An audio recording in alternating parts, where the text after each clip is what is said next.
অনেকদিন আগের কথা। ঢোলকপুর নামের একটা গ্রাম ছিল।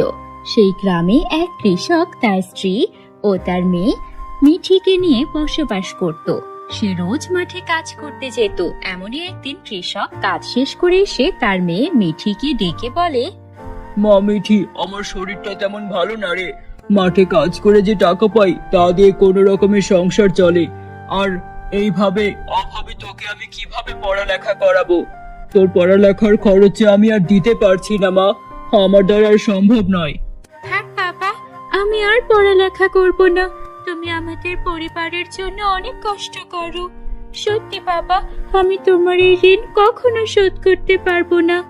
এদিকে মিঠি মন খারাপ করে বসে থাকে, কারণ ও পড়ালেখা করতে ভীষণ ভালোবাসতো। আমি যদি ছেলে হতাম তাহলে হয়তো আজকে বাবার এই কষ্টের দিনে বাবার পাশে দাঁড়াতে পারতাম। এসব ভেবে মিঠি যখন কান্না করতে থাকে তখন ওর সামনে থাকা একটা গাছ কথা বলে ওঠে। এই যে মেয়ে, কি হয়েছে তোমার? তুমি এভাবে কান্না করছো কেন? আমি এতক্ষণ তোমার সব কথা শুনেছি। বলো আমাকে, কি লাগবে তোমার?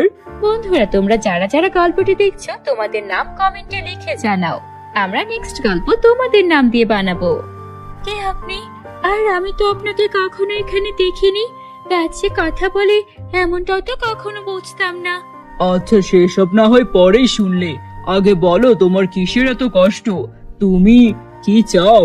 তুমি তো একটা গাছ, গাছ হয়ে আমাকে কিভাবে সাহায্য করবে? আরে মেয়ে, আমি কোনো সাধারণ গাছ নই, আমি তো একটা জাদুর গাছ। আমি তো সবাইকে সাহায্য করি না, যারা অহংকার করে না, খুব নম্র ভদ্র তাদের সাহায্য করি। তোমাকে দেখেই মনে হচ্ছে তুমি এমন লক্ষ্মী একটা মেয়ে।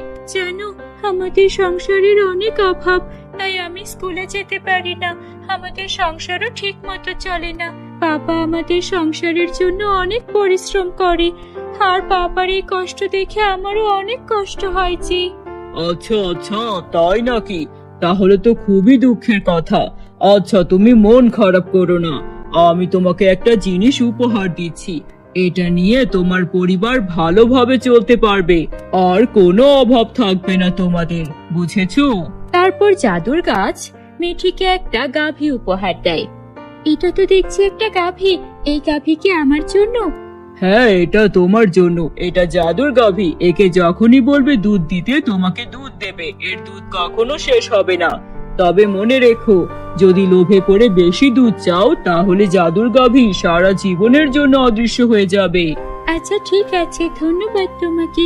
তুমি আমাকে অনেক উপকার করলে। তোমার এই উপকারের কথা আমি কখনো ভুলবো না। তারপর মিঠি সেই গাভীকে নিয়ে বাড়িতে চলে আসে। মিঠির মা এটা দেখে অবাক হয়ে যায়। কি রে মিঠি, এটা একটা গাভী, তুই কোথায় চলে গিয়েছিলি? গাভী নিয়ে বাড়িতে এলি? মা, এটা কোনো সাধারণ গাভী নয় তো, এটা জাদুর গাভী। এই গাভীর দুধ কখনোই শেষ হবে না। আচ্ছা, সবই তো বুঝলাম। এই গাভী তোকে কে দিল? নাকি তুই চুরি টুরি করেছিস? না না মা, এটা আমি কখনোই চুরি করিনি। তুমি তো আমাকে কখনোই এসব শিক্ষা দাওনি যে আমি জিনিস চুরি করে নিয়ে আসবো। শোনো মা, জঙ্গলে একটা জাদুর গাছ আছে, সেই গাছ আমাকে এটা উপহার দিয়েছে। আচ্ছা, একবার চেষ্টা করে দেখি তো, সত্যি এই গাভীর দুধ কি শেষ হয় নাকি শেষ হয় না? ঠিক আছে, আমি এখনই চেষ্টা করে দেখছি এই গাভী সত্যি জাদুর কিনা। তবে মা, মনে রেখো, বেশি লোভ করো না। বেশি লোভ করলে কিন্তু এই গাভী অদৃশ্য হয়ে যাবে। আচ্ছা ঠিক আছে, আমি কখনোই লোভ করব না, আর খারাপ কাজেও ব্যবহার করব না। তারপর মিঠির মা গাভীকে বলল, এই যে জাদুকরি গাভী, আমাদের তবে দুধ দাও। এটুকু বলার সাথে সাথে গাভী দুধ দিল। আর তারপর মিঠির বাবা যখন এই গাভীর কথা শুনতে পেল, সে অনেক খুশি হলো। সত্যি মা মিঠি, তুই আজকে আমাদের অনেক বড় উপকার করেছিস। আমাদের তো আর কোনো কষ্টই থাকবে না। সত্যি, ওপরওয়ালা আমাদের কষ্ট হয়তো এই জাদুর গাভী দিয়ে শেষ করলেন। এদিকে মিঠিদের প্রতিবেশী আসে আর দেখে হঠাৎ করে মিঠিরা কতটা ধনী হয়ে গেছে। কি ভাবি, আপনারা এত তাড়াতাড়ি কিভাবে ধনী হয়ে গেলেন? সেদিনও তো আপনারা কত কষ্ট করছিলেন, শুনলাম মেয়ের পড়ালেখাও বন্ধ করে দিয়েছিলেন। উপরওয়ালা আমাদের উপর দয়া করেছেন, তাই তো আমাদের গরিব থেকে ধনী করে দিয়েছেন। উপরওয়ালা চাইলে সবকিছু হয়, এটা তো আমিও মানছি, কিন্তু ভাবি আপনারা নিশ্চয়ই কোথাও কোনো না কোনো গুপ্তধন পেয়েছেন। বলুন না, কি গুপ্তধন পেয়েছেন? না না, তেমন কিছুই পাইনি। আপনি এইসব নিয়ে কথা বাড়াবেন না। আপনার কিছু লাগলে আমাকে বলুন, আমি ব্যবস্থা করে দেব। না না না, ঠিক আছে। আমি বোধহয় আপনাকে বেশি বিরক্ত করে ফেলেছি। থাক থাক, আমি না হয় চলে যাব। না না, আমি কখন বললাম আপনি আমাদের বিরক্ত করে ফেলেছেন? আপনি কি মনে কষ্ট পেলেন? তাহলে ক্ষমা করে দেবেন। না না না, কষ্ট পাইনি, সমস্যা নেই। আপনি আপনাদের গুপ্তধন আপনাদের কাছেই রাখুন। এই বলে মহিলাটি সেখান থেকে হিংসা করে চলে যায়। আমাকে বললো না কে গুপ্তধন পেয়েছে। আমাকে কি ভেবেছে আমি ওই গুপ্তধনের কথা বের করতে পারবো না? আমি তো এই রহস্য উদ্ধার করেই ছাড়বো। এরপর থেকে সেই মহিলা ওদের বাড়ির ওপর নজর রাখতে লাগলো আর দেখলো কিভাবে মিঠির মা জাদুর গাভীর থেকে প্রতিদিন এত এত দুধ নিয়ে নেয়। আচ্ছা, তার মানে সবকিছু এই গাভীর জন্য হচ্ছে। এই গাভীটা তো আমাকে চুরি করতেই হবে। তারপর সে গাভীটাকে সুযোগ বুঝে চুরি করে আনলো। এই গাভী, এই আমাকে এত বেশি দুধ দে যাতে আমি একদিনের মধ্যে অনেক ধনী হয়ে যাই। এই গ্রাম না, আশেপাশের 10 গ্রামের জন্য আমার মতো ধনী কেউ না থাকে। কিন্তু গাভী কোনো দুধই দিল না। এটা দেখে মহিলার অনেক রাগ হলো। কি ব্যাপার, এই গাভী তো কোনো কাজেরই না। আমি কি তাহলে ভুল দেখলাম নাকি? এই গাভী, দেখ তোকে কিন্তু মেরে ফেলবো আমি। আমাকে দুধ দে বলছি, নয়তো তোর আজকে জান শেষ করে দেব।